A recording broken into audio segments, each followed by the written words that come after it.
Hey, I'm Jamie for Guitarist. Now, if you're into high-end guitars, then you'll know about PRS, people like Nick Huber and so on. But one name that you really should check out is Patrick James Eggle, who's based up in Oswestry in the UK.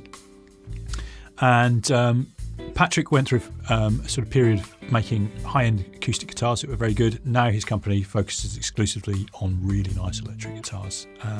And this is one of them here. This is the Macon single cut, which is kind of like the flagship of his range, if you will.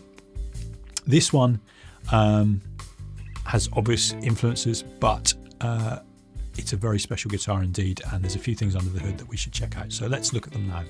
You've got a single piece mahogany neck, Eastern red maple, flamed top, absolutely beautiful.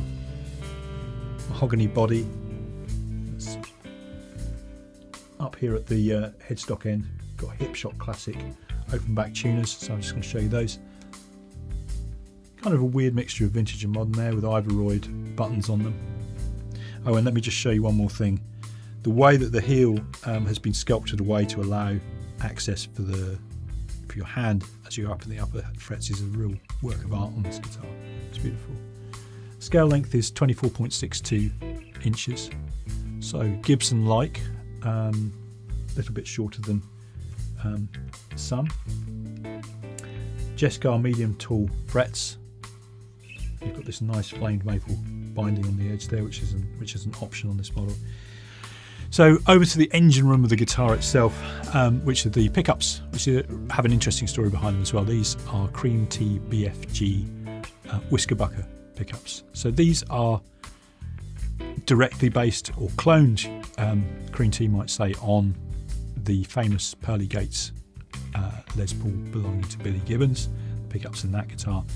And Cream Tea use a proprietary scanning technique to exactly map the performance of the pickups in Billy's guitar and then replicate that within these. And I have to say they sound absolutely sensational. So however closely they get, and Cream Tea say they get very close indeed, they sound absolutely brilliant.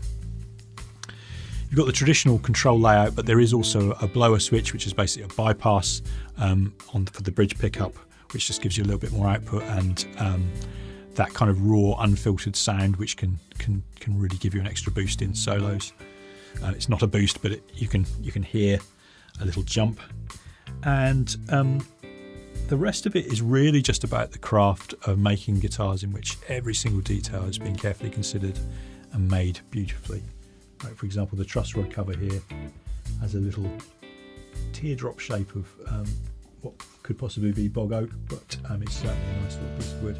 It's been carefully crafted there. The inlays, the Patrick James Eggle inlay, beautifully done, as are these kind of silhouette or outline nods to Gibson heritage there. Beautiful piece of maple on the top. The main thing you need to do, though, really is to hear this guitar and how that all comes together, because it is really sensational sounding. So let's have a listen now.